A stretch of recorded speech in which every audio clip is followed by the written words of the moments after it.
আর এই অযোগ্যদের তালিকা প্রকাশের পরেই যোগ্য যারা তারা বলছেন যে তেল আর জল তো আলাদা হয়েই গিয়েছে, তাহলে যোগ্যরা কেন আবার নতুন করে পরীক্ষায় বসবে?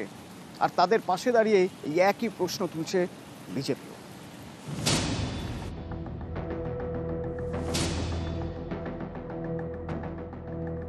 সুপ্রিম কোর্টের নির্দেশ মেনে অযোগ্যদের তালিকা প্রকাশ করেছে স্কুল সার্ভিস কমিশন। 7 এবং 14 সেপ্টেম্বরের পরীক্ষায় বসতে পারবেন না এই অযোগ্যরা, কিন্তু চাকরি পেতে হলে যোগ্যদের এই পরীক্ষায় বসতেই হবে। এতেই আপত্তি যোগ্যদের। তাদের প্রশ্ন, তাহলে যোগ্যদের আবার কেন পরীক্ষা দিতে হবে? একটা চাকরির জন্য কতবার যোগ্যতা প্রমাণ করতে হবে? যারা বেআইনিভাবে চাকরি পেয়েছিলেন তাদের তো অযোগ্য হিসেবে চিহ্নিত করেই দিয়েছে এসএসসি। এখন তো কারা যোগ্য সেটা বোঝাই যাচ্ছে। তাহলে যোগ্যরা কেন চাকরি ফিরে পাবেন না? কেন ফের পরীক্ষায় বসতে হবে যোগ্যদের? এই দাবি তুলে ইতিমধ্যেই মুখ্যমন্ত্রী এবং বিরোধী দলনেতাকে চিঠি দিয়েছেন যোগ্য চাকরিহারারা।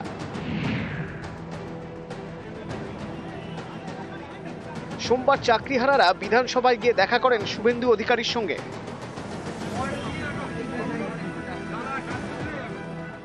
আমরা চাইব রাজ্য সরকার নিশ্চয়ই যেন চান যে বিধানসভায় আধ ঘন্টা 1 ঘন্টার জন্য আমাদের বিষয়টা তুলে ধরে সর্বসম্মতভাবে, সাধারণত কি হয়, শাসক না চাইলেও বিরোধীরা চায়, অথবা বিরোধী না চাইলে শাসক চায়, কিন্তু আমরা দেখতে পাচ্ছি যেখানে শাসক বিরোধী দুপক্ষই রাজি হতে চাইবে এমন একটা জিনিস ঘটতে চলেছে। এই অনন্য নজির যেন সৃষ্টি হয়।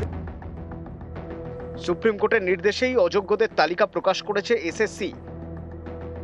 দেশের শীর্ষ আদালত লাগাতার চেষ্টা করছে পরীক্ষাকে বাধাহীন রাখার। ঠিক তখনই আসরে বিরোধীরা। সুপ্রিম কোর্টের কাছে হাত জোর করে যান, যে বলুন যে বাকিরা যোগ্য, আপনি তাদেরকে চাকরিতে বহাল রাখার অনুমতি দিন। অপোজিশন একটা চিঠি স্পিকারকে দিচ্ছে, আমরা সর্বদলীয় প্রস্তাবে সমর্থন করব এবং সেই প্রস্তাব রাজ্য সরকার চান। রাজনীতির ঊর্ধ্বে উঠে বিরোধীরা দীর্ঘভাবে 15,000 শিক্ষক শিক্ষিকার চাকরি বহালের পক্ষে সর্বসম্মত সিদ্ধান্ত বিধানসভা থেকে নিয়েছে। আমি মনোজ পন্ত চিফ সেক্রেটারিকে একদম স্পেসিফিক প্রস্তাব পাঠাচ্ছি সর্বদলীয় প্রস্তাব আনার জন্য। যোগ্য সেই প্রস্তাব নিয়ে যদি সুপ্রিম কোর্টে রাজ্য সরকার যায়, আমার ধারণা এটা একটা নজির স্থাপন।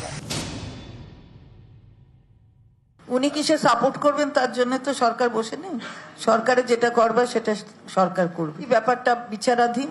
সুতরাং শিক্ষক তারা বসতে পারেন, তারা না বসতে পারেন, তারা আলোচনা করতে পারেন, তারা সমালোচনা করতে পারেন, তারা উপায়ের কথা বলতে পারেন, কিন্তু যেটা করার সরকার সিদ্ধান্ত অনুযায়ী সরকার করবে। আইনের ব্যবস্থার মধ্যে দিয়েই, বিচার ব্যবস্থা যা আমাদের আছে সেই ব্যবস্থার মধ্যে দিয়েই সমস্ত কেসগুলো দেখা হয় এবং দেখা হবে।